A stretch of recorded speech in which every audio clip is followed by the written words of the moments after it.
the mysterious secret weapon of Alexander the Great. They say it had unknown powers, and there's a controversial theory.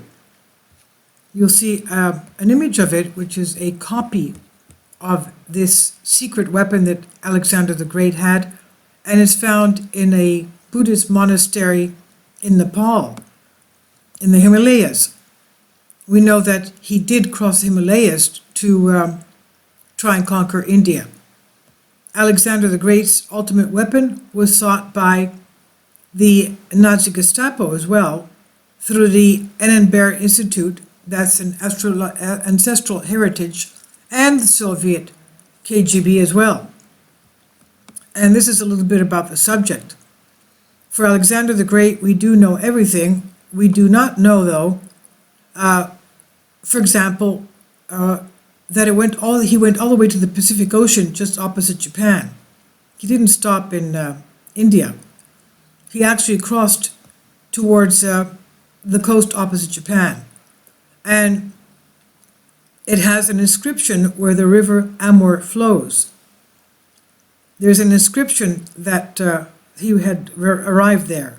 And the inscription reads in ancient Greek that up to this time, King Alexander the Great has arrived and has concealed the weapon. It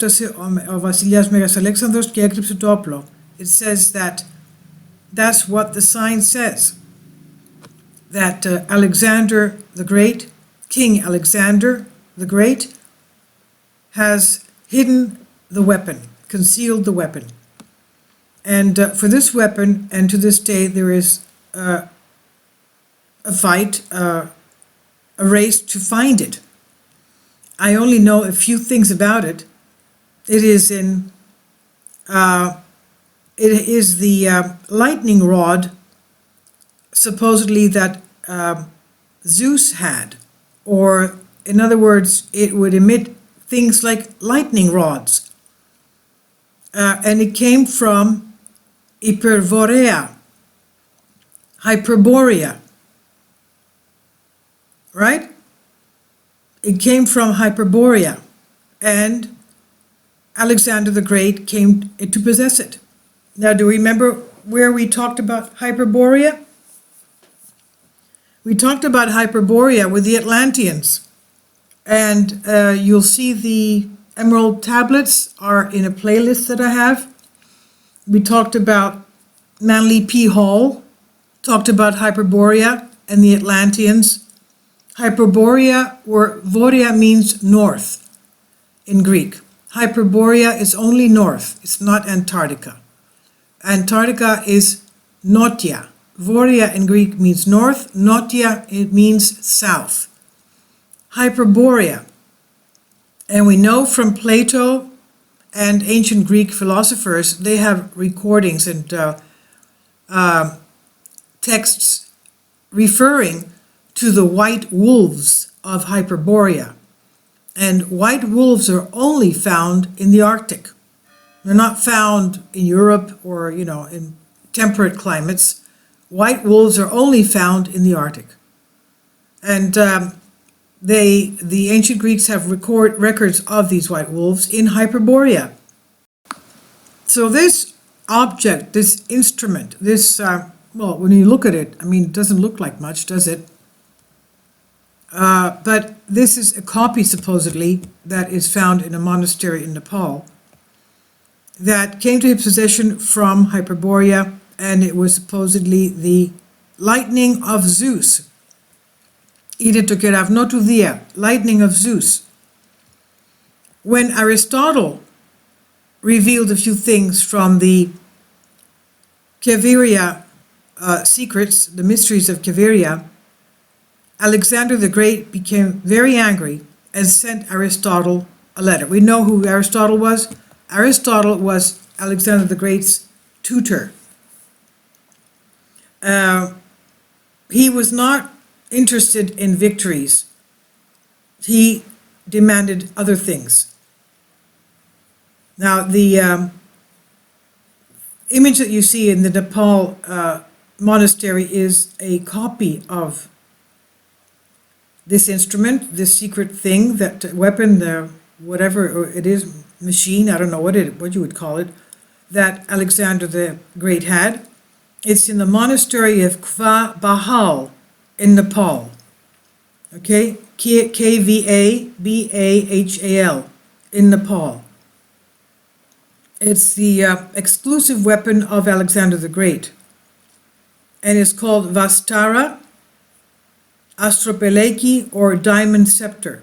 Astropeleki in Greek means lightning rod, and it's a diamond scepter. It's a scepter, like the scepters like the kings and queens hold. But this one, I guess you hold it from the middle, and I don't know what it does. This is the first time I ever heard of this. That's why it's on I'm translating this from a Greek article, and it's just fascinating. Now, like diamond is diamond nature and reflects spiritual power, like double diamonds, it is lightning and represents the forces of destruction and also fertilization, the administration of life and death, the alternative and complementary forces of the universe. So I guess that's why it's got two similar poles, representing the forces of like yin and yang type of thing. The quadruple or cross bandage is also involved in the symbols of the wheel. The quote-unquote diamond symbolizes the pure and the inviolable, and the human being whom nothing can cut or disturb. Buddha's Vajrasana attitude reflects a state of eternal transcendence. I don't know why it's in the Buddhist monastery, but we do know that Alexander did cross that area, and there are many aspects of ancient Greek culture, and they say that they have a lot of statues which may be representing Alexander the Great. I have seen documentaries on that, and I have to go and research that and get back to you on that. But this is the copy of the scepter that is in the Buddhist temple. And we don't know what it did, except that supposedly it came from Hyperborea, and it emitted lightning rods, and he used it. And we know that in Hyperborea we had the Atlanteans and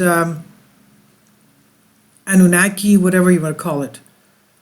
This is very strange that it came from there. I don't even know how old this thing could be. This is a copy of it, of course. I don't know where the original is said that it has been concealed and hidden somewhere. We know that Alexander the Great also built a lot of pyramids in China, and under those pyramids, supposedly he has imprisoned the Nephilim races. He encountered Nephilim races as he was crossing this whole area towards the east, and they were recorded by the secretaries that he had with him. He had historians, he had doctors, he had artists, he had philosophers coming with him, and they were noting down everything. And if you see one of my videos on Alexander the Great, why he built the pyramids over these areas, he locked them in with by pouring various metals, and then on top of those metals he built the pyramids in order for them to be imprisoned in there. The Nephilim races. He did away with most of them, and the ones he couldn't, he threw in this, these big holes, and he poured lead and metals over them, which they could not touch, otherwise it would be toxic to them, and built pyramids on top of them. And again, the pyramid builders, the Atlanteans, the pyramids, all this we know they came, some of them lived after the deluge.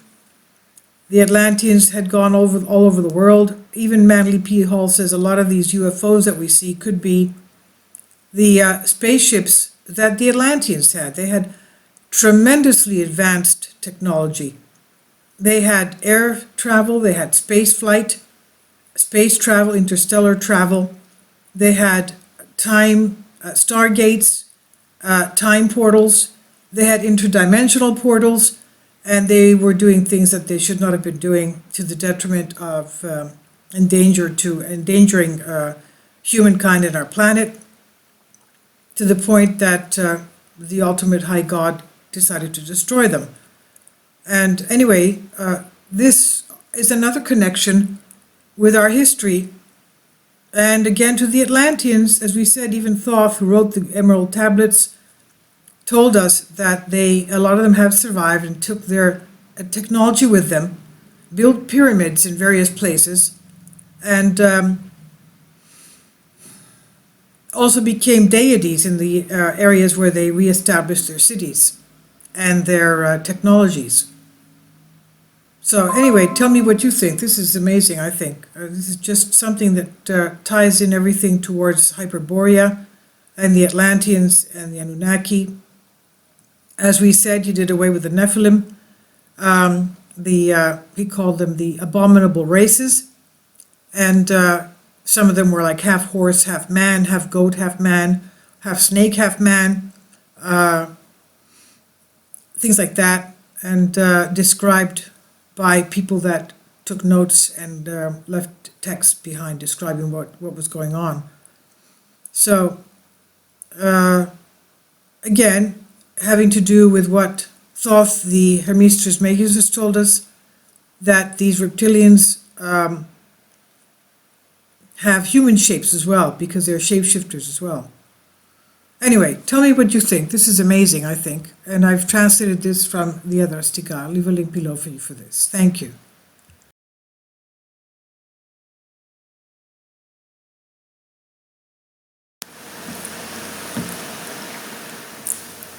If you'd like to join me on my Patreon account, you will hear content not covered by mainstream media. These riveting stories will be based on my research, and I will state my opinions and give my personal insight on diverse and controversial subjects and world events not covered by mainstream media, and not supported by YouTube guidelines. So whatever I have on my Patreon, most of those will not be on my YouTube channel. Please consider becoming a member today. More of the most significant and important videos will be on my Patreon channel. Your support helps me to continue my research and keeps this YouTube channel alive.